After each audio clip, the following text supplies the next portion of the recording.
비즈니스 선교에 대한 역사를 강의하기 전에 고린도전서 9장 말씀 전체를 드라마 바이블로 읽으려고 하는데요. 고린도전서 9장은 사도 바울이 자신의 권리에 대한, 사도의 권리에 대한 이야기를 하고 있습니다. 그런데 본인이 얼마든지 자기가 후원을 받아서 생활을 할 수 있음에도 불구하고 자기가 텐트 일을 하면서 자비량으로 하고 있는 이유에 대해서 이제 설명을 해주고 있거든요. 그래서 오늘 내용과도 관련이 되어지고 해서 고린도전서 9장을 우리 드라마 바이블이라는 그 프로그램에서 거기서 무료로 그 드라마 바이블이라고 여러분이 그 앱을 찾아보시면은 거의 무료로 그 배급을 하거든요. 그래서 핸드폰으로도 다운받아서 이렇게 들으시면 좋습니다. 근데 하여튼 PC용으로 해서 오늘은 드라마 바이블을 통해서 여러분이 고린도전서 9장을 먼저 같이 한번 이렇게 들으시면 되겠습니다. 성경을 펴서 보셔도 되고 이 앞에 보셔도 되고 틀어주시면 되겠습니다. 제9장. 내가 자유인이 아니냐, 사도가 아니냐, 예수 우리 주를 보지 못하였느냐, 주 안에서 행한 나의 일이 너희가 아니냐. 다른 사람들에게는 내가 사도가 아닐지라도 너희에게는 사도이니 나의 사도됨을 주 안에서 인친 것이 너희라. 나를 비판하는 자들에게 변명할 것이 이것이니 우리가 먹고 마실 권리가 없겠느냐. 우리가 다른 사도들과 주의 형제들과 게바와 같이 믿음에 참여된 아내를 데리고 다닐 권리가 없겠느냐. 어찌 나와 바나바만 일하지 아니할 권리가 없겠느냐. 누가 자기 비용으로 군 복무를 하겠느냐. 누가 포도를 심고 그 열매를 먹지 않겠느냐. 누가 양떼를 기르고 그 양떼의 젖을 먹지 않겠느냐. 내가 사람의 예대로 이것을 말하느냐. 율법도 이것을 말하지 아니하느냐. 모세 율법에 곡식을 밟아 떠는 소에게 망을 씌우지 말라 기록하였으니 하나님께서 어찌 소들을 위하여 염려하시느냐. 오로지 우리를 위하여 말씀하심이 아니냐. 과연 우리를 위하여 기록된 것이니 밭가는 자는 소망을 가지고 갈며 곡식 떠는 자는 함께 얻을 소망을 가지고 떠는 것이다. 우리가 너희에게 신령한 것을 뿌렸은즉 너희의 육적인 것을 거두기로 과하다 하겠느냐. 다른 이들도 너희에게 이런 권리를 가졌거든 하물며 우리일까 보냐. 그러나 우리가 이 권리를 쓰지 아니하고 범사에 참는 것은 그리스도의 복음에 아무 장애가 없게 하려 함이로다. 성전의 일을 하는 이들은 성전에서 나는 것을 먹으며 제단에서 섬기는 이들은 제단과 함께 나누는 것을 너희가 알지 못하느냐. 이와 같이 주께서도 복음 전하는 자들이 복음으로 말미암아 살리라 명하셨느니라.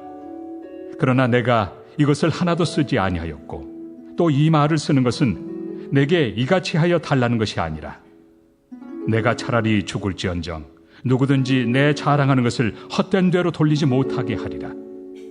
내가 복음을 전할지라도 자랑할 것이 없음은 내가 부득불할 일임이라. 만일 복음을 전하지 아니하면 내게 화가 있을 것이로다. 내가 내 자의로 이것을 행하면 상을 얻으려니와 내가 자의로 아니한다 할지라도 나는 사명을 받았노라. 그런즉 내 상이 무엇이냐. 내가 복음을 전할 때 값없이 전하고 복음으로 말미암아 내게 있는 권리를 다 쓰지 아니하는 이것이로다. 내가 모든 사람에게서 자유로우나 스스로 모든 사람에게 종이 된 것은 더 많은 사람을 얻고자 함이라.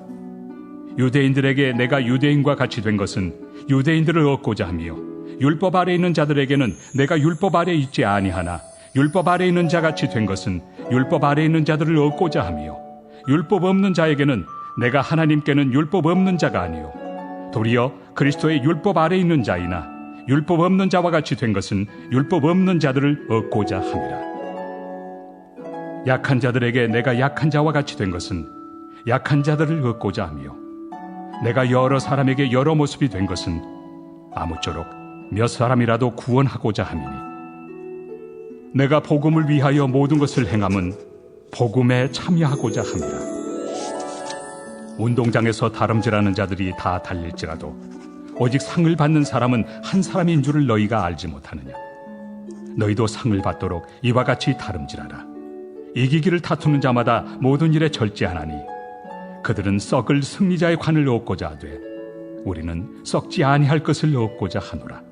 그러므로 나는 다름질하기를 향방 없는 것 같이 아니하고 싸우기를 허공을 치는 것 같이 아니하며 내가 내 몸을 쳐 복종하게 함은 내가 남에게 전판 후에 자신이 도리어 버림을 당할까 두려워함이로다.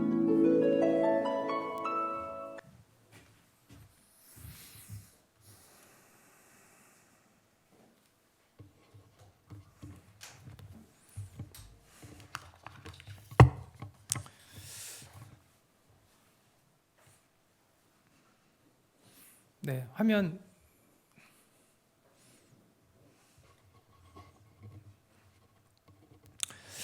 네, 자, 초대교회는 말 그대로 선교적 교회라고 이야기할 수 있습니다. 선교적 교회에 대해서 많은 사람들이 오해를 하는데, 선교적 교회를 단기 선교를 많이 보내는 교회, 또 아니면 선교사들을 많이 후원하는 교회를 선교적 교회라고 생각을 하는데, 선교적 교회는 그런 개념이 아니라 모든 성도들이 그들의 삶의 현장에서부터 선교적 삶을 살도록 하는 교회를 선교적 교회라고 말을 합니다. 그래서 선교적 교회에 대한 개념을 좀 잘 이해할 필요가 있어요. 훨씬 더 근본적이고 본질적인 부분이라는 것이죠. 그냥 단순히 외적인 것을 이야기하는 것이 아니라 성경은 모든 성도는 다 선교적 삶을 살도록 부름받았다고 말하고 있거든요. 그래서 선교적 교회가 따로 있는 게 아니라 모든 교회는 선교적 교회이어야 한다라는 것입니다. 이제 그런 점에서 우리가 선교적 교회를 이해해야 되는데, 초대교회는 정말 그 교회의 본질이 무엇인가를 알았고 선교적 교회였다라는 것이죠. 모든 성도들이 선교적 삶을 그들의 일상에서 살아냈던 사람들입니다. 어디에 있든 무엇을 하든, 오늘 제가 낮에 설교한 것 같이 그들은 살아 움직이는 성전으로 그들의 모든 곳에서 선교적 삶을 살았다는 것이죠. 시장에서도 그렇고 일터에서도 그랬습니다. 그런 의미에서 우리가 일터에서 살았던 우리 초대교회 성도들이 오늘날 일터 사역자, 또 비즈니스 선교를 하는 일터 사역, 비즈니스 선교 사역이 다 비슷비슷한 용어죠. 약간의 차이들은 있지만 그런 우리들에게 본이 되는 그러한 모범이 된다라는 것이죠.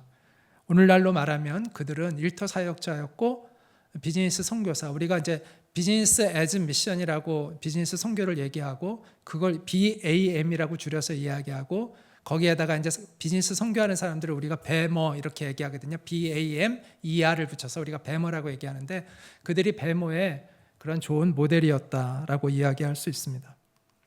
자, 이에 더해서 텐트 메이커, 우리가 흔히 자비랑 선교라고 얘기하는 자비랑 사역, 텐트 메이커 사역이 초대교회에 있었습니다. 텐트 메이커 사역은 일상에서 전도하는 것과는 또 차원이 좀 달라요. 자, 텐트 메이커는 전도가 자기의 본업인 사람들에게 적용되는 것이죠. 전도가 본업인 사람들. 그러니까 전문적인 전도자들, 전문적인 선교사들을 이제 이야기하는 것입니다. 전업이 선교사예요. 그런데 전업이 전도사고 선교사인데 그것을 하기 위해서 자기의 생활비를 자기가 벌기 위해서 또 다른 직업을 또 가져야 했던, 그러니까 일상에서 자기가 삶을 살아가면서 전도하는 그 차원이 아니라 자기의 전문 직업이 전도자인데 그 전도자의 역할을 계속 감당하기 위해서 또 다른 일을 하면서 그 일을 했을 때 그걸 텐트 메이커라고 합니다. 오늘날로 흔히 얘기하면 이중직이에요. 이중직. 두 가지의 직업을 가진 경우에 그 일을 텐트 메이커라고 이야기를 합니다. 대표적인 텐트 메이커는 사도 바울이죠. 그리고 사도 바울과 함께 했던 브리스길라와 아굴라 부부입니다. 이들이 뭘 했죠? 텐트를 만들었잖아요. 그 당시에 텐트를 만들었다는 건 무슨 얘기냐면 가죽을 다루는 기술자였다는 얘기입니다.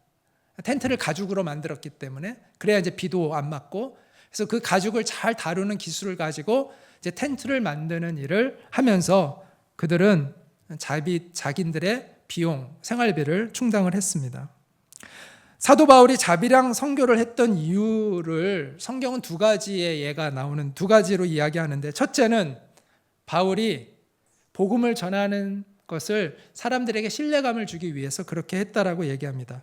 당시에 이제 일부 전도자들 중에서는 좀 이상한 사람들이 있었던 거죠. 그래서 자기 순수하지 않은, 그래서 그 후원금의 목적이 전도하고자 하는 그 열정이나 사명감보다는 자기의 생활비를 그런 명목으로 얻는 사람들 때문에 이제 그들과 함께 비교되고 그들처럼 오해되는 것이 사도 바울이 싫었기 때문에, 우리가 오늘 본문에서 읽은 것처럼 사도 바울은 충분히 그렇게 사람들로부터 후원받아서 전도 사역을 할 수 있는 권한이 있음에도 불구하고 그게 잘못됐다는 게 아니죠. 그런 권한이 자기에게 있다는 거예요. 성경도 그거에 대해서 괜찮다고 분명히 얘기하고 있다는 거예요. 그러나 자기 스스로가 다른 사람들로부터 혹시라도 오해되는 소지가 있을까 봐 자기는 그렇게 하지 않고, 그럴 권한이 있지만 그 권한을 포기하고 내가 열심히 일을 해서 돈을 벌고 있다라고 이야기하고 있었던 것입니다.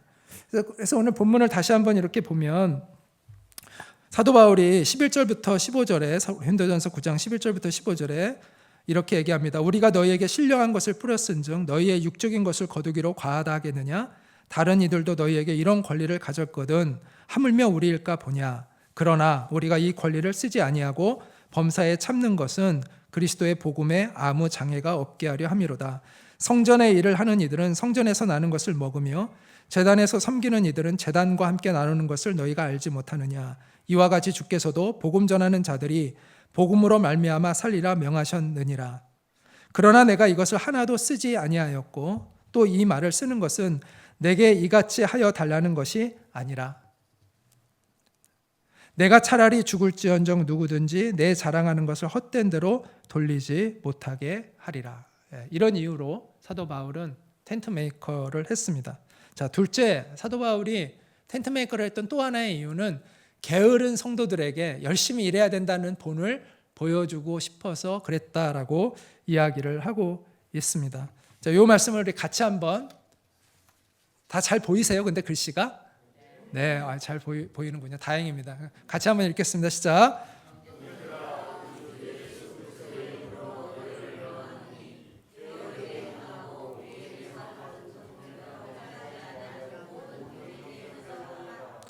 어떻게 우리를 본받아야 할지를 너희가 스스로 아나니 우리가 너희 가운데서 무질서하게 행하지 아니하며 누구에게서든지 음식을 값없이 먹지 않고 오직 수고하고 애써 주야로 일함은 너희 아무에게도 폐를 끼치지 아니하려 함이니 우리에게 권리가 없는 것이 아니요 오직 스스로 너희에게 본을 보여 우리를 본받게 하려 함이니라. 네. 이처럼 사도 바울은 자신의 순수한 목적에 대해서 오해를 받는 것을 막기 위해서, 그리고 또 게으르게 살아가고 있는 성도들에게 그렇게 살면 안 된다는 것을 스스로 보여주기 위해서 그는 그럴 권한이 있음에도 불구하고 그 권한을 포기하고 자기 스스로 이렇게 자비랑 선교를 하고 있다라고 이야기를 하고 있습니다. 이처럼 일상에서 복음을 증거했던 우리 초대교회 성도들, 그리고 바울과 브리스길라 아굴라와 같은 텐트 메이커들이 우리의 그 일터 사역이나 또 비즈니스 선교 사역에 그러한 좋은 뿌리를, 우리에게 역사적 뿌리를 제공해주고 있다라고 이야기를 할 수가 있습니다. 자, 그 다음에 이제 네스토리우스 교회의 비즈니스 선교에 대한 이야기를 좀 하고자 하는데, 이 네스토리우스는 콘스탄티노플이라는 도시의 대주교였습니다. 그 당시 이제 콘스탄티노플과 로마의 두 개, 이제 로만 카톨릭, 그다음에 그 이제 서방 교회죠. 동방 교회는 콘스탄티노플을 중심으로 해서 두 교회가 이렇게 같이 연합되어 있었습니다. 그 당시에는 431년에 제3차 종교 회의가 에베소에서 열렸는데, 그걸 이제 에베소 공의회라고 이제 이야기를 하는데, 그 당시에 이 콘스탄티노플의 대주교였던 네스토리우스가 이단으로 정죄를 받고 파면을 당합니다. 그러면서 동서 교회로부터 모두 배척을 당하게 됩니다. 근데 이 네스토리우스가 이단으로 정죄를 받은 이유는 사실은 정치적인 이유 때문이라고 학자들이 말을 합니다. 네스토리우스가 정죄받은 가장 큰 이유는 예수님의 신성을 부인했다라는 이유로 이 사람을 내쳤는데, 실제로 네스토리우스는 예수님의 신성을 부인한 적이 없습니다. 단지 예수님에게는 신성과 인성이 있잖아요. 근데 그 당시에 예수님의 신성만을 너무 강조했기 때문에 네스토리우스는 신성을 부인한 것이 아니라 예수님의 인성을 그 당시에 좀 더 많이 강조하는 그런 것이었지, 신성을 부인한 적은 없습니다. 그리고 어떤 면에서는 이 네스토리우스는 오늘날 우리 개신교의 그 복음주의의 어떤 주장과 더 일치됩니다. 카톨릭보다는. 왜냐하면 그 당시에 마리아를 하나님의 어머니라고 불렀습니다. 하나님의 어머니, 예수님이 하나님이시잖아요. 그렇죠? 예수님이 하나님이시니까 예수님의 어머니라고 안 하고 하나님의 어머니. 이게 이제 마리아의 신성화 작업에서 굉장히 중요한 용어이거든요. 근데 네스토리우스는 그렇게 부르는 것을 반대했어요. 마리아를 하나님의 어머니라고 부르는 것은 매우 오해의 소지가 있다. 하나님의 어머니라고 부르지 말고 그리스도의 어머니라고 불러라 라고 이야기를 했습니다. 오히려 더 성경적이죠. 그렇게 주장을 했어요. 그런데 그 당시에 이 마리아를 하나님의 어머니, 마리아의 신성화 작업에 많이 가고 그런 논리가 많이 진전되고 있었기 때문에 그런 주장을 했던 사람들이 네스토리우스를 싫어했습니다. 그리고 특히 이 네스토리우스를 싫어했던 사람 중에 한 사람이 이 알렉산드리아 주교 시실리인데, 그 사람과 이렇게 이 경쟁이 되는 상황에서 특히 이 시실리가 이 네스토리우스를 이단으로 정죄하도록 그것을 주도하게 돼요. 그래서 에베소 공의회는 공의회 중에서 매우 불공정한 정치적인 공의회로 알려져 있습니다. 그래서 그 당시에 이 공의회를 열어서 이 네스토리우스를 파면시켜요, 교회에서. 그러면서 이 네스토리우스를 따르는 사람들이 독자적으로 이제 선교를 하게 되고, 그들을 우리가 흔히 네스토리안들이라고 이제 이야기를 합니다. 네스토리안들은 시리아어를 사용을 했습니다. 그리고 13세기까지 실크로드를 중심으로 해서 동방 쪽으로 계속해서 선교의 영역을 뻗어 나갔습니다. 그래서 그 당시에 이 사람들은 학교를 설립했고, 또 성경을 연구하고, 그 다음에 경건훈련과 선교를 강조를 했습니다. 그들 중에는 사제들도 있었고요. 또 평신도로서 선교활동을 하는 많은 사람들이 있었다고 합니다. 그리고 이 평신도들은 주로 이 실크로드를 따라 무역을 하면서 선교를 했고 교회를 개척하는 일들을 했습니다. 그들로 인해서 이 아시아에 복음이 쭉 퍼져나가는데 11세기 때 아시아의 기독교인들이 유럽의 기독교인들보다 많았다고 해요. 그 이유는 이 네스토리안들의 적극적인 선교활동 덕분이었다고 합니다. 그들은 중앙아시아, 또 인도, 중국, 한국, 일본, 심지어 동남아시아까지 그렇게 포교활동을 했고요. 중국의 이게 경교비인데 우리나라 신라에도 경교가 들어왔잖아요. 그 경교가 이 네스토리우스 교회를 얘기하는 겁니다.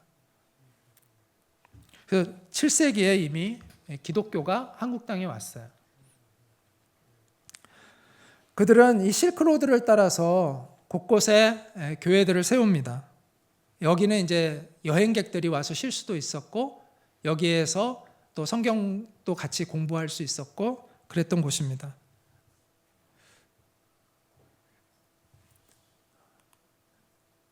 이게 실크로드 가운데에 있는 이 네스토리안 수도원 중에 하나인데요.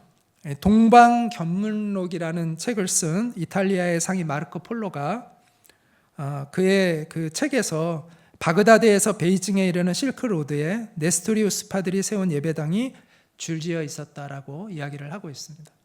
그러니까 이런 그 교회들이 많았고, 이 네스토리우스 상인들을 중심으로 해서 이들이 이곳을 또 지나가면서 쉬기도 하고 또 여기서 사람들을 만나서 복음을 전하고, 그래서 그들이 그 무역 활동을 하면서 복음을 전했던 것이 또 비즈니스 선교의 하나의 역사적인 좋은 또 사례라고 이야기를 할 수가 있습니다.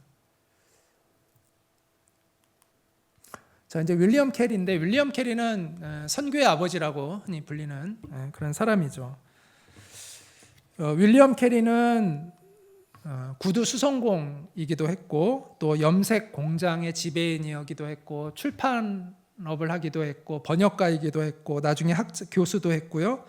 또 식물학자임의 원예가로서 굉장히 다양한 직업을 가지고 선교했던 사람입니다. 이 윌리엄 캐리는 10대에 회심을 하고 20대에 결혼을 했어요. 5살 연상의 여인 도로시라는 여인과 결혼을 했는데 매우 가난했습니다.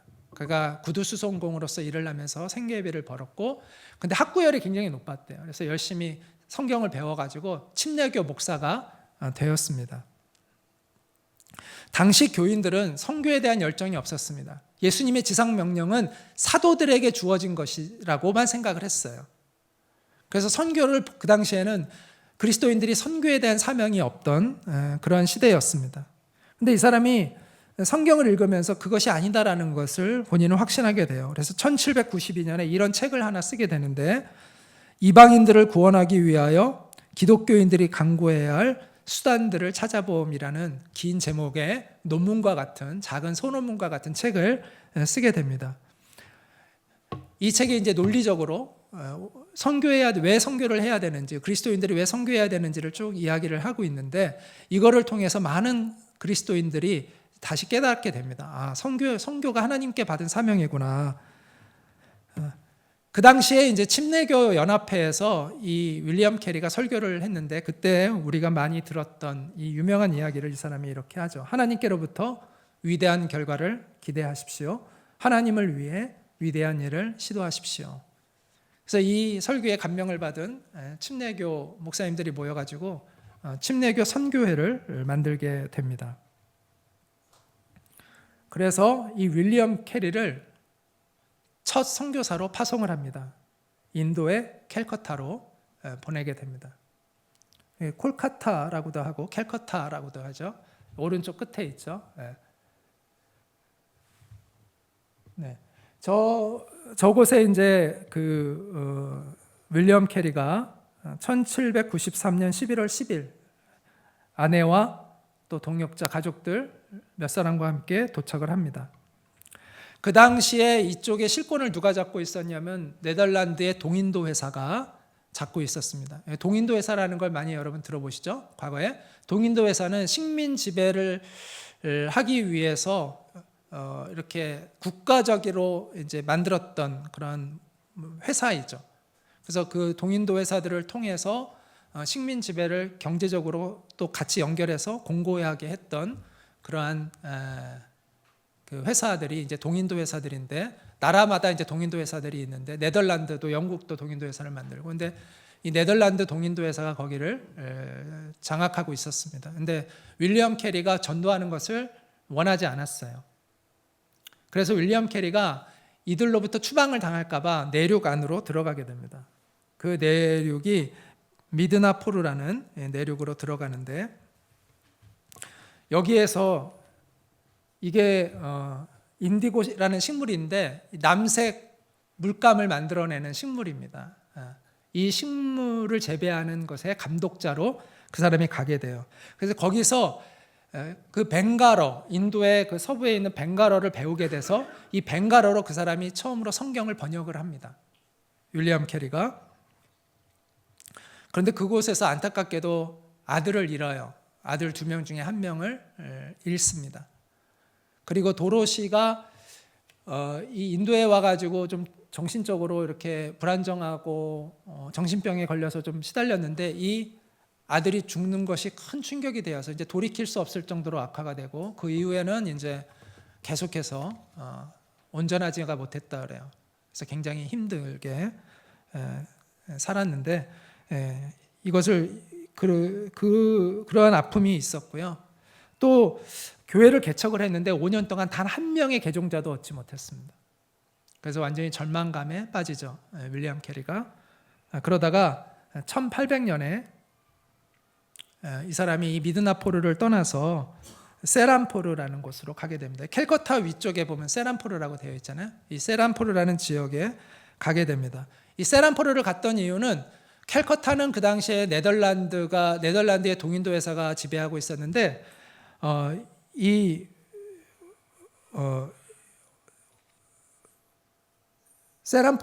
캘커타는 네덜란드 회사가 지배하고 있었는데 이 세란포르는 덴마크가 지배를 하고 있었어요. 그래서 그 네덜란드의 동인도 회사와 마찰을 하지 않기 위해서 이 세란포르로 갔다고 합니다. 여기서 이 사람이 캘커타에 있는 나중에 이제 세란포르 대학교도 세우고요. 포트 윌리엄 대학교라는 그 캘커타에 있는 대학교의 언어학 교수로도 이제 가게 됩니다. 여기서 그가 교수로 가면서 봉급의 95%를 선교비로 썼다고 합니다.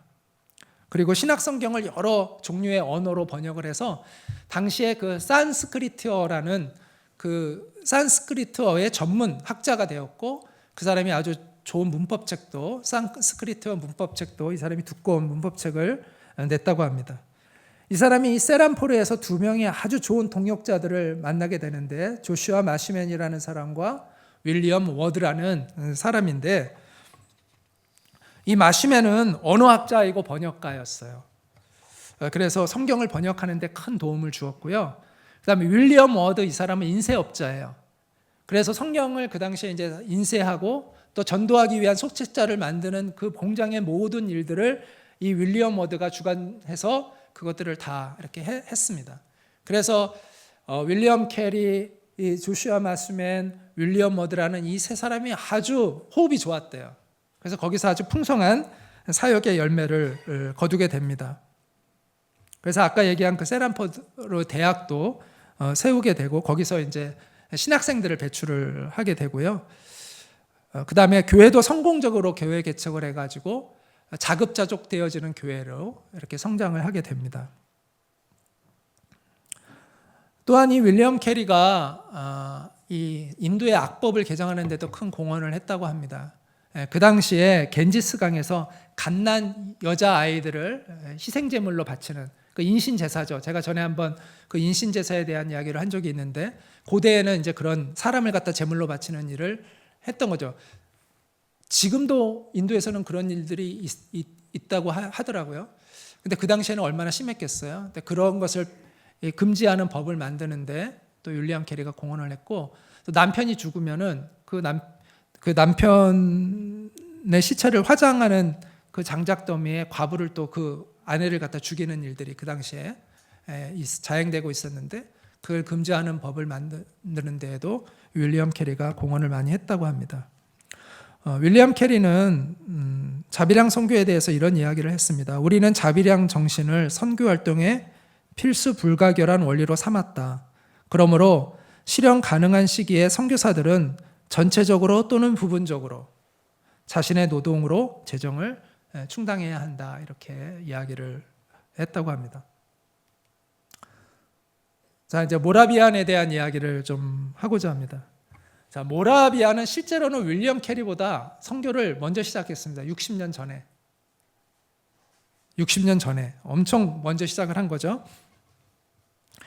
근데 이제 윌리엄 캐리 이후에 지금 모라비안을 다루는 이유는 첫째는 이 모라비안 공동체는 비즈니스 선교의 아주 가장 직접적인 모델입니다.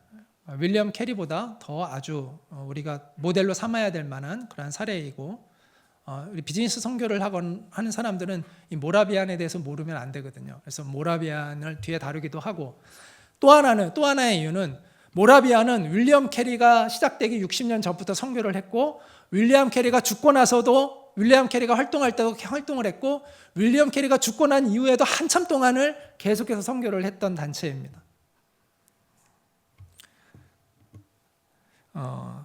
우리가 이제 비즈니스 선교하면 근대의 비즈니스 선교하면 두 단체를 생각하거든요. 모라비안과 바젤인데요.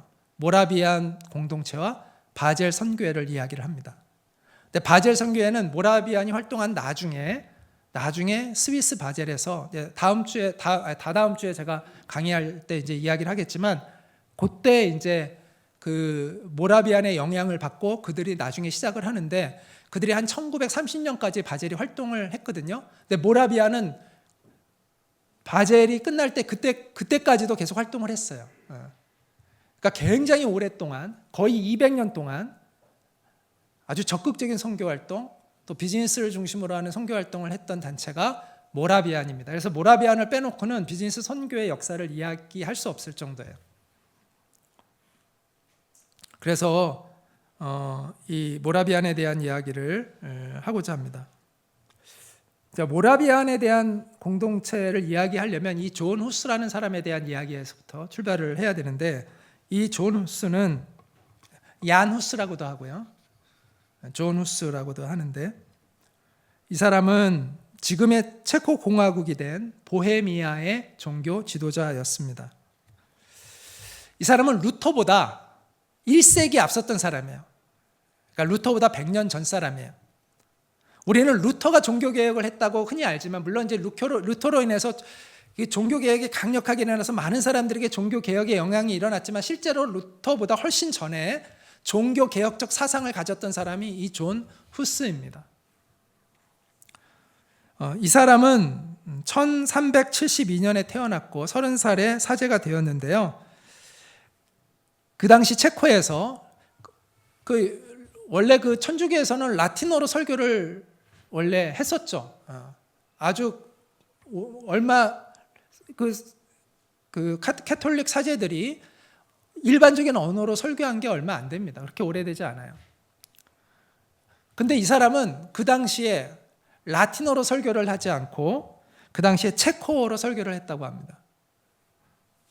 또 당시에 부패한 교회에 대해서 많은 비판을 했습니다. 사제들의 부정축제, 그들의 성적인 난잡함에 대하여 비판을 했습니다. 또 면죄부에 대해서도 강력하게 비판을 합니다. 죄의 용서는 교황이 해줄 수 있는 게 아니다.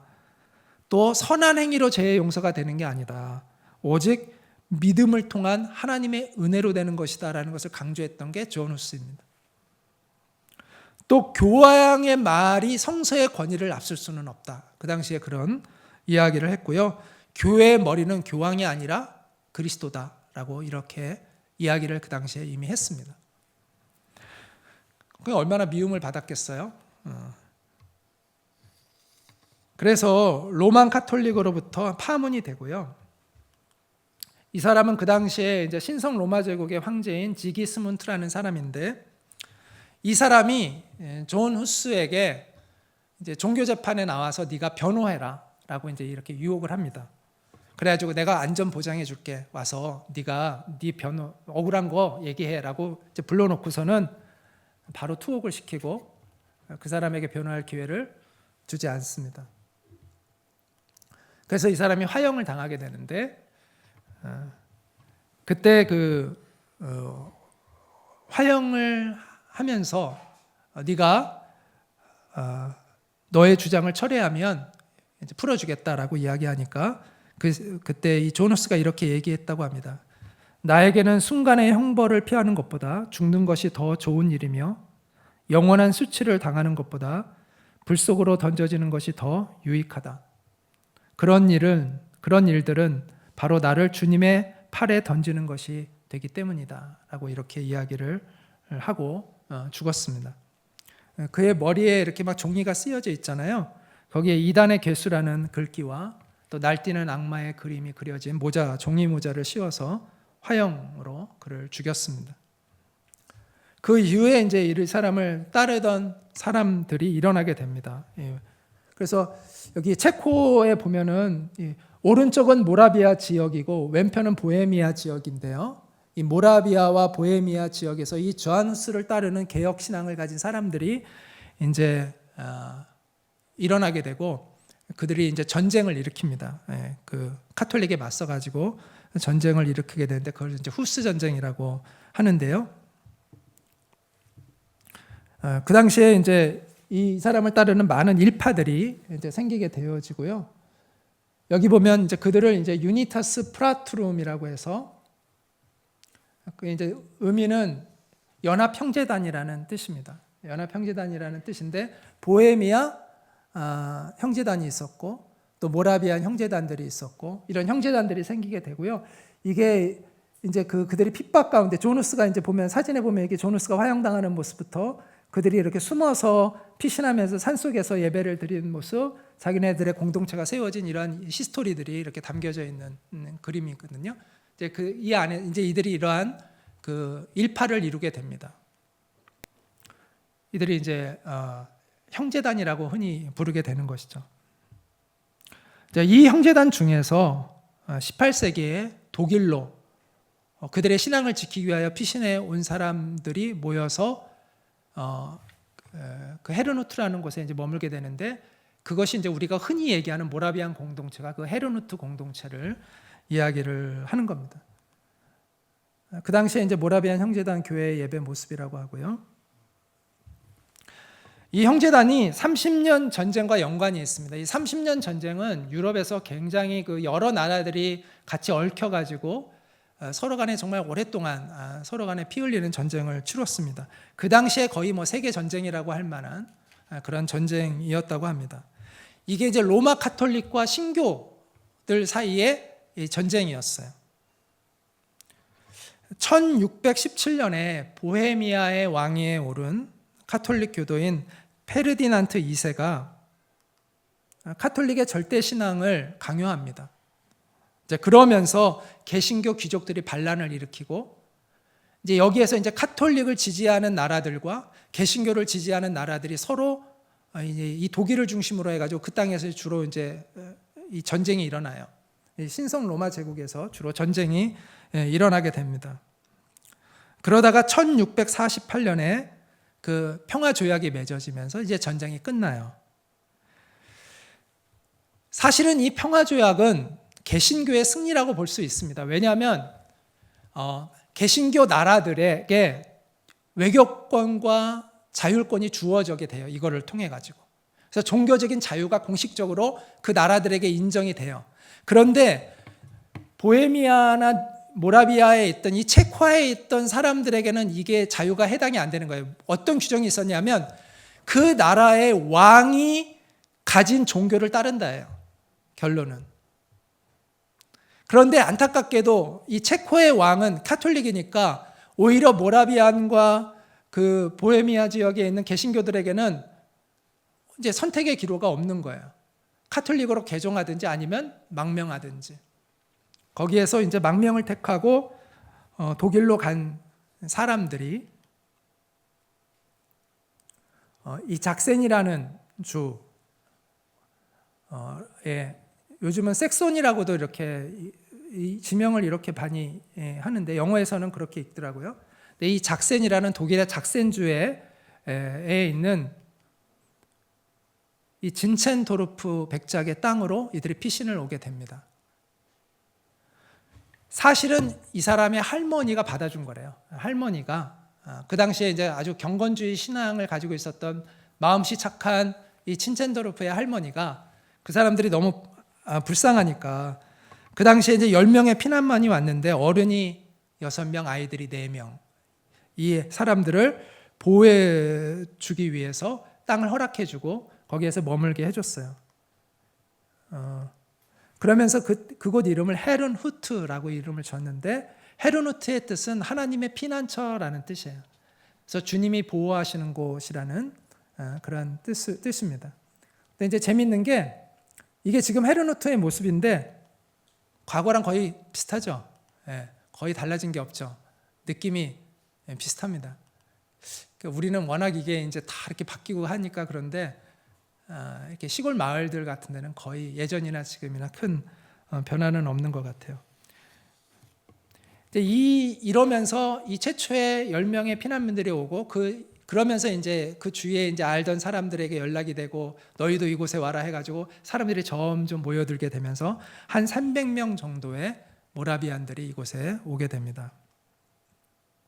그러다가 이제 1727년, 그러니까 이 헤르누트에 처음 피난민이 온 지 한 5년 정도 지나서 친첸도르프가 아까 그 친첸도르프의 젊은 친구가 그 당시에 나이가 27살이었는데 이 백작이 그 모라비안 공동체의 지도자가 돼요. 이 진젠도르프 가문은 원래 오스트리아 귀족이었습니다. 그런데 그 루터의 종교개혁 시기에 이 사람들이 신교도들이 되었고, 또 오스트리아에서의 종교적인 그 자유를, 오스트리아에서는 종교적 자유를 누릴 수가 없으니까 이 사람들이 독일로 와가지고 거기서 이제 종교적 자유를 찾아서 독일로 온 그러한 가문이었습니다. 근데 이 진젠도르프는 자기가 태어난 지 몇 주 안 지나서 아버지가 돌아가셨대요. 그래서 그리고 어머니는 또 4살 때 재혼해요. 그래서 할머니가 키웠어요. 근데 그 할머니가 경건주의 신앙인이었고 그 신앙으로 그 손자를 잘 키웠던 거죠. 이게 친젠도르프가 그 당시에 독일의 할레가 경건주의가 가장 이렇게 주도했던 그런 도시인데, 여기에 가서 청소년 시기에 이 경건주의가 세운 중고등학교를 다니면서 이 사람이 경건주의의 사상을 많이 이제 배우게 됩니다. 경건주의에 대한 이야기는 다음에 제가 자세히 이야기하겠지만, 간단하게 얘기하면 루터교 중에서 한 분파예요. 그래서 영적인 체험을 강조하는 그러한 분파였습니다. 영성을 강조하고 또 삶의 실천을 강조하는 그런 분파가 이제 경건주의 분파인데요. 그 영향을 많이 받았습니다.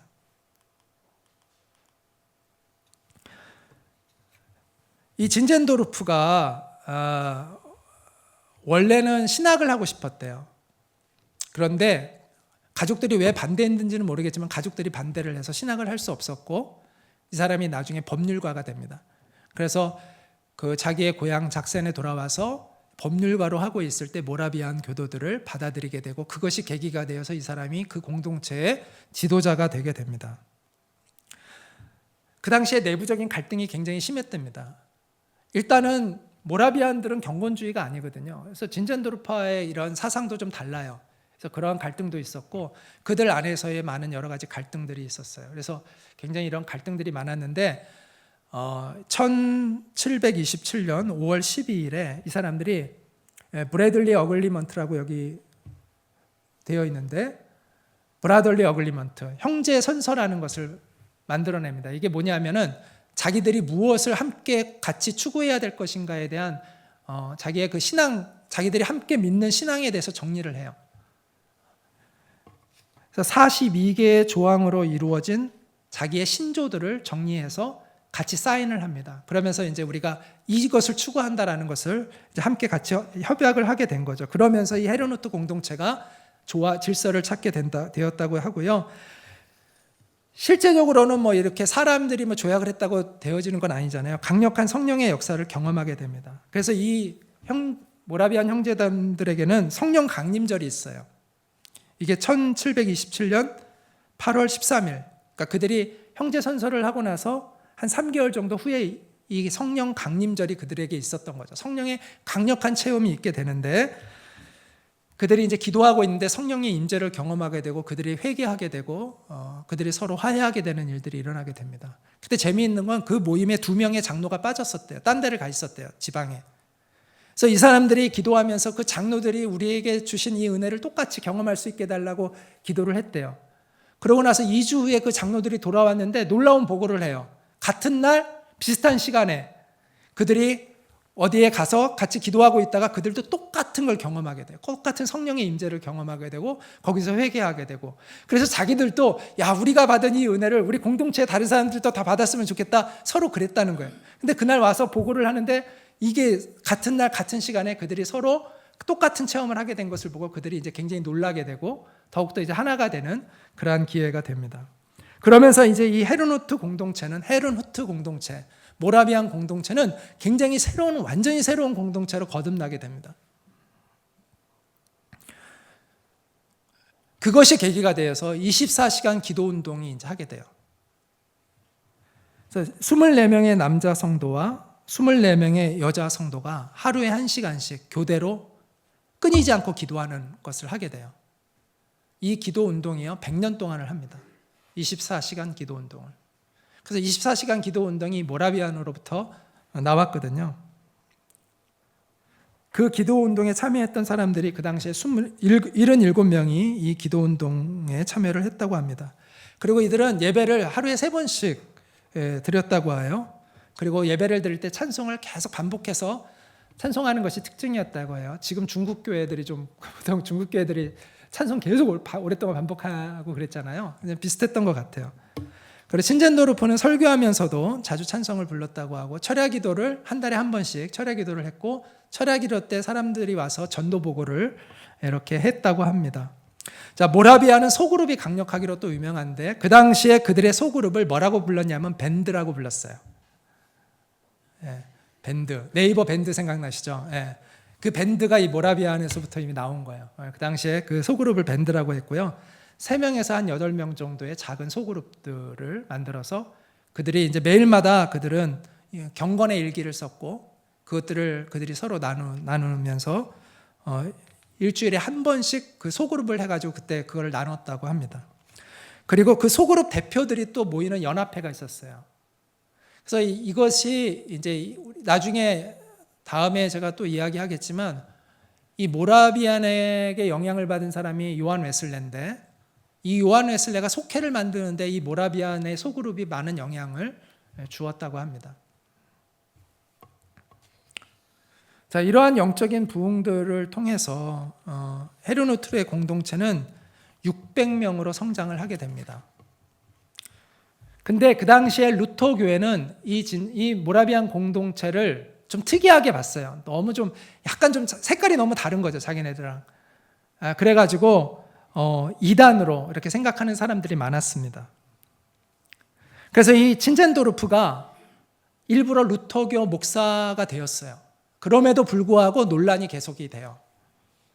그래서 1736년에 작센 정부로부터 추방을 당합니다. 그래서 이 사람이 이제 유배 생활을 하게 되면서 여러 나라를 다니면서 순례를 하게 돼요. 근데 오히려 그것이 모라비안 공동체가 세계로 확산되어지는데 오히려 그것이 더 좋은 기회가 되었고요.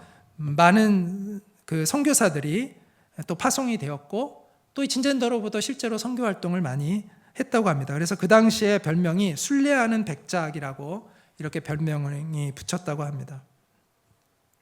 근데 이 사람이 추방당한 지 11년 만에 작센 정부로부터 공식적으로 모라비안이 인정을 받아요.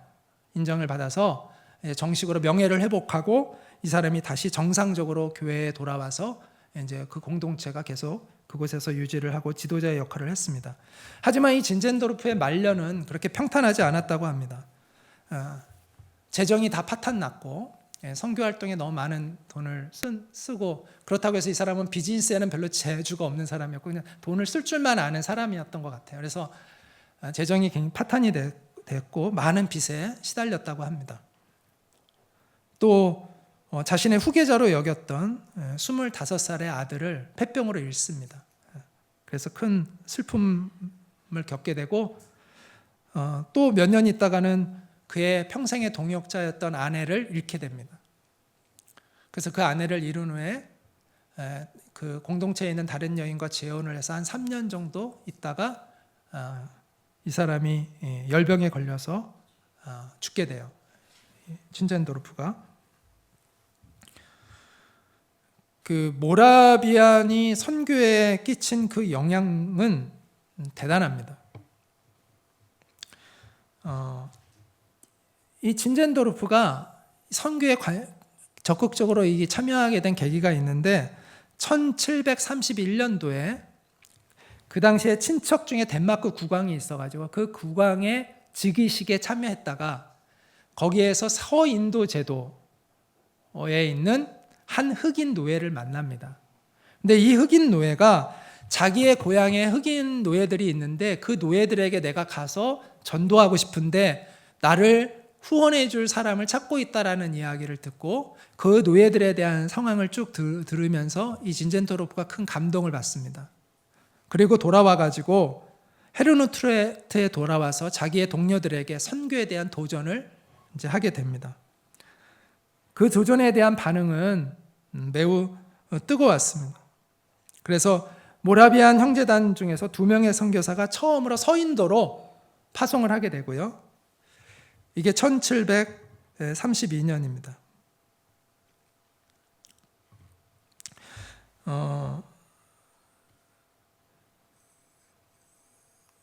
그리고 1733년에는 그린랜드라는 아주 추운 지역이죠. 그 지역으로 가서 또 선교를 하게 되고요.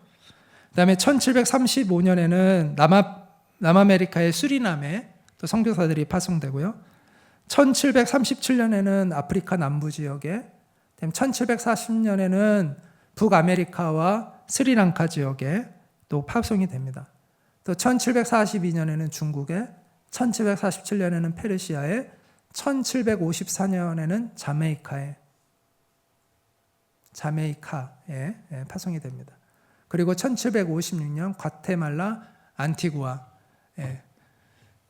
제가 그 커피 원두 중에서 과테말라 안티구아를 굉장히 좋아하는데 여기 과테말라 안티구아가 나오더라고요. 이렇게 선교사를 파송하는데 이 진젠도르프가 사망하기까지 28년 동안 그가 파송한 선교사가 10개 나라에 226명, 그 다음에 전 세계에 13개의 선교관을 세웠고 그곳에서 일하는 스태프들이 56명이었습니다. 당시 헤르노트 공동체의 약 4분의 1이 선교에 헌신을 해서 나간 사람들이라고 합니다. 너무 많은 사람들이 서로 나가려고 해서 추첨을 했대요. 그러니까 우리가 생각하기에는 서로 안 가려고 하니까 추첨해가지고 걸린 사람 보내는 그런 게 아니라 너무 많은 사람들이 가려고 해서 누구를 보내야 될지 몰라서 추첨을 해서 추첨된 사람은 먼저 가고 다른 사람은 또 그 다음을 추첨을 다 받기 위해서 기도하고 그런 분위기였다고 합니다. 그 소렌손이라는 사람은 라브라도르에 선교사로 나갈 수 있느냐라는 질문을 받자 이 사람이 이런 얘기를 했다고 합니다. 구두 한 켤레만 준비된다면 바로 출발할 수 있습니다. 굉장히 유명한 말입니다.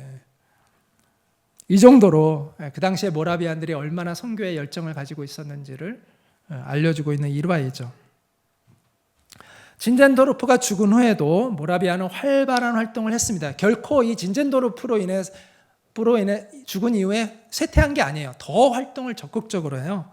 그래서 1930년까지 모라비안 교회가 파송한 해외 선교사가 3,000명입니다.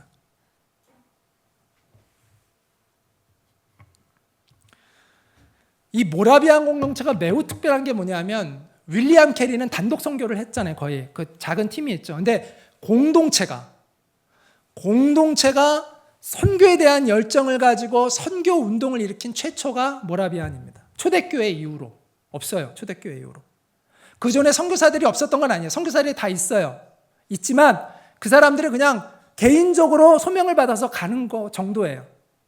그런데 한 공동체가 그 안에서 강력한 선교의 그 부르심에 동의해서 그들이 선교 운동을 이끌어갔던 건 초대교회 이후 최초입니다. 모라비안이. 그래서 모라비안은 선교에 관심 있는 사람은 모르는 사람이 없죠. 굉장히 중요한 의미를 가지고 있는 공동체입니다.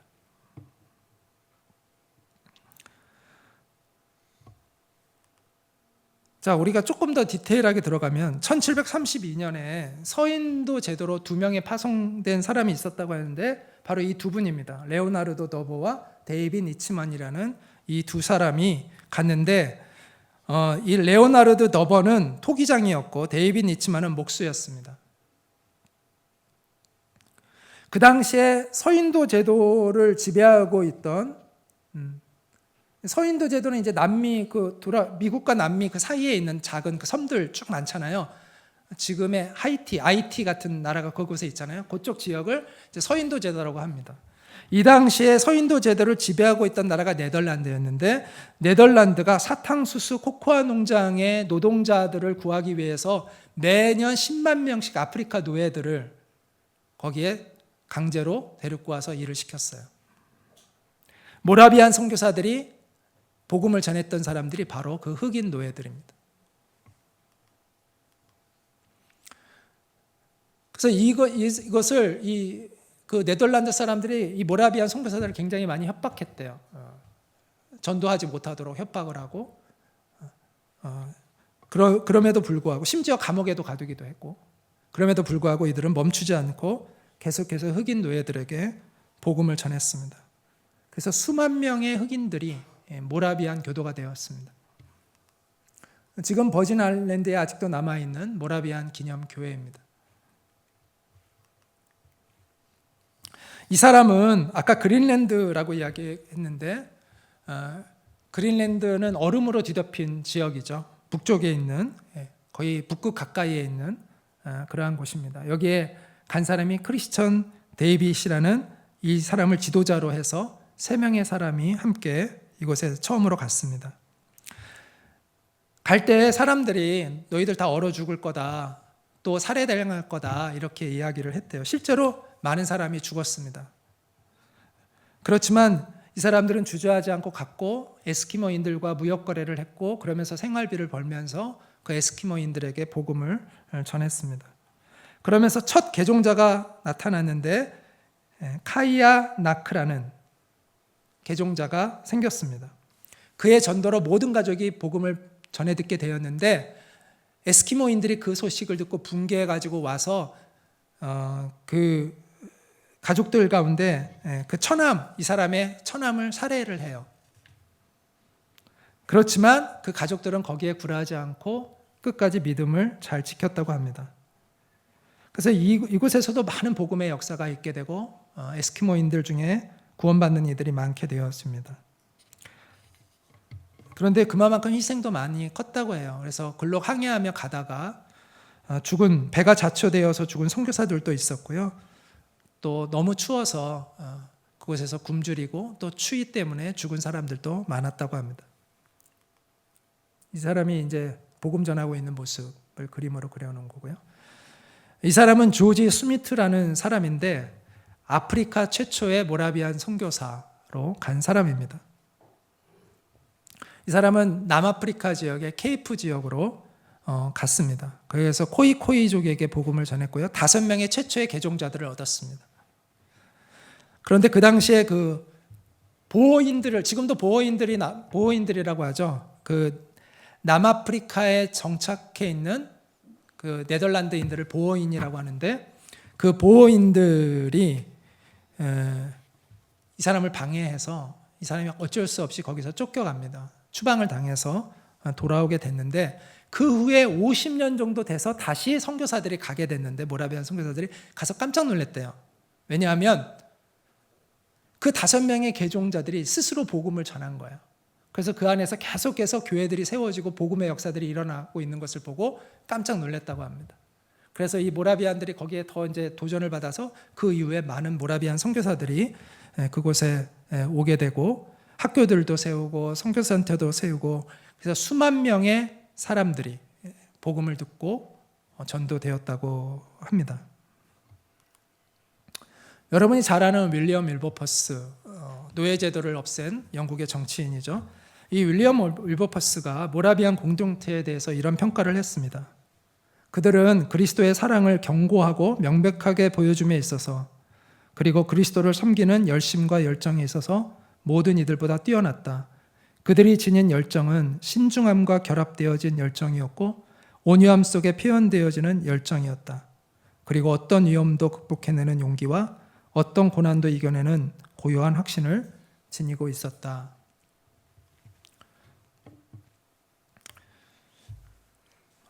실제로 이 모라비안 형제단은 목숨을 걸고 선교를 했습니다. 아까 그린랜드의 에스키모 선교를 하면서 많은 사람이 희생당했다고 했는데 1881년까지 19명이 목숨을 잃었습니다. 그 그린랜드를 선교하다가 또 남아메리카 대륙의 가이아나에서 처음 파송받은 선교사 160명 중에 75명이 그곳에서 그런 풍토병으로 목숨을 잃었습니다. 그 외에도 많은 사람들이 희생을 치렀다고 합니다. 자, 이 진젠도르프가 이끄는 이 모라비안 공동체가 200년 가까이 선교를 했는데 일단 200년을 떠나서 초기에 이 진젠도르프가 선교하고 20년 만에 유럽의 개신교 교회가 그 과거에 해왔던, 그러니까 종교개혁 이후에 200년이 지나서 모라비안들이 선교를 시작했는데 그 200년 동안 개신교가 해왔던 선교사와 숫자나 이런 것보다 모라비안이 그 이후에 선교를 시작해서 20년 만에 그걸 능가해요. 전체를 다 능가하고, 아까도 말씀드린 대로 그들은 200년 동안 선교를 지속하고 3,000명의 선교사를 그들은 보냈습니다. 그리고 그들 대부분은 다 평신도 사역자들이었어요. 그 당시에 선교의 또 하나가 이게 이 모라비안의 특징이 뭐냐면, 예전에는 주로 저같이 목사의 공부를 한 신학생들을 선교사로 많이 파송을 했어요. 지금도 많이 그러죠. 그 당시에 모라비안 전에는 주로 신학생들을 파송을 했어요. 경건주의에서도 선교를 강조했고 주로 신학생들을 파송을 했어요. 후원 구조로. 그런데 모라비안들은 대부분이 다 평신도였어요. 그리고 그들은 다 스몰 비즈니스를 하는 사람들이었고, 그곳에 가서 비즈니스를 하면서 생계를 유지하고 자비랑 선교를 하면서 또 노예들에게 일자리를 주고 그들을 위한 일을, 그 비즈니스를 하면서 선교를 했던 그런 평신도 선교사들이었습니다. 그래서 이 모라비아는 여러모로 개척자들이에요. 선교의 개척자, 또 중보기도 24시간 중보운동의 개척자들 하면 또 모라비안, 기도운동에 하면 또 모라비안 나오고요. 평신도 선교의 그 개척자들 하면 또 모라비안에서부터 나오고요. 비즈니스 선교의 개척자 하면 또 모라비안 나와요. 한마디로 어마어마한 일들을 해낸 거죠.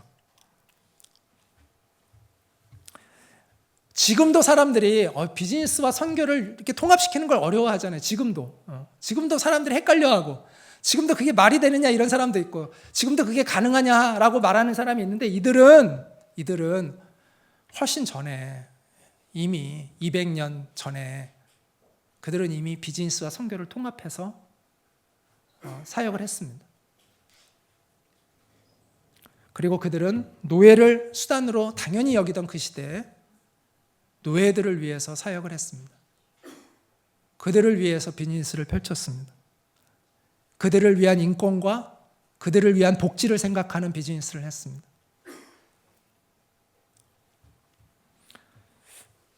현재 모라비안에 속한 사람이 전 세계에서 의외로 많더라고요. 82만 5천 명이라고 하더라고요. 지금은 제일 큰 교회가 이제 탄자니아에 있는데, 헤르누트도 지금도 모라비안 공동체가 있기는 해요. 근데 과거처럼 이렇게 막 활동적이지는 못하고요. 그리고 예전에는 비즈니스와 선교를 중심으로 선교 활동을 열심히 했지만 지금은 그렇게 선교의 역동적인 공동체는 아닙니다. 대부분 이제 거의 지역 교회화 되어다시피 그렇게 됐어요. 그래도 오래 간 거죠. 교회 치고 100년 이상 역동적인 교회를 있습니까? 거의 없잖아요. 근데 모라비아는 거의 그래도 200년 동안 역동적으로 했으니까 그래도 오래 간 거죠. 하지만 그 세월 속에서 이제는 좀 많이 쇠퇴하긴 했습니다.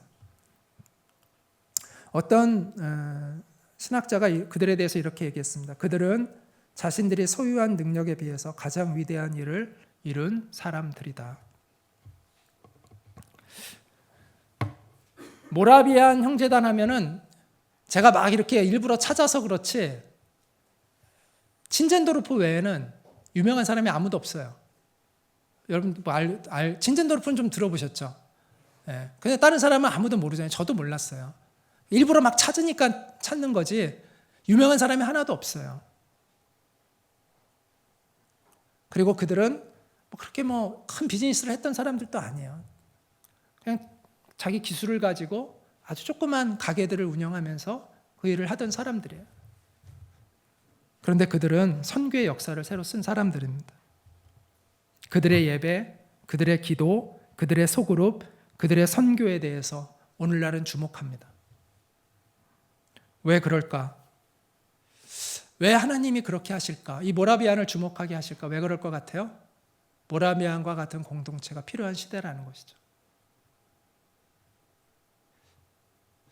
초대교회 성도들을 우리가 주목해야 되듯이 또 하나님께서 주목하게 하시듯이 가장 초대교회 같았던 공동체였던 모라비안들을 주목하게 하십니다. 특히 우리 평신도 선교사들이 중심이 되어질 수밖에 없는 21세기. 저 같은 목회 선교사들은 이제 다 추방당합니다. 자비 없으면 추방당할 수밖에 없고 앞으로의 선교는 평신도 선교사들이 아니면 할 수가 없습니다. 그래서 이 모라비안이 더욱더 주목될 수밖에 없는 것이죠. 그리고 모라비안은 본질을 살았다는 거죠. 제가 전에 일터 세미나 쭉 하면서 제가 한번 강조를 한 적이 있었어요. 모라비안을 하나님이 오늘날 기억하게 하시는 이유는 그들은 본질을 살았기 때문이다. 애플이 200년을 갈 수 있을까요? 삼성이 200년을 갈 수 있을까요? 그리고 나중에 애플과 삼성이 망했을 때 사람들이 애플과 삼성처럼 되고 싶어서 그들의 이름을 또 따서 나는 애플이 되겠다, 나는 삼성이 되겠다, 그럴까요? 물론 그럴 수도 있겠지만 저는 그러지 않을 가능성이 많다고 생각합니다. 그런데 하나님은 모라비안을 기억하게 하신다는 거죠. 우리랑 전혀 상관도 없는 그들을 왜 하나님은 우리에게 자꾸 기억하게 하실까? 왜 그들처럼 되고 싶은 회사가 만들어지고 왜 그들을 따르는 선교단체들이 만들어질까? 왜 하나님이 모라비안을 자꾸 기억하게 하실까? 그들은 200년 동안 하다가 쇠퇴했지만 결코 쇠퇴한 것이 아니라 계속 우리의 마음과 생각 속에 계속되고 있는 거죠. 왜 그랬을까 그들은? 왜 그럴까? 하나님이 그렇게 하시기 때문이죠. 왜 하나님은 그렇게 하실까? 그들은 본질을 살았던 사람들입니다.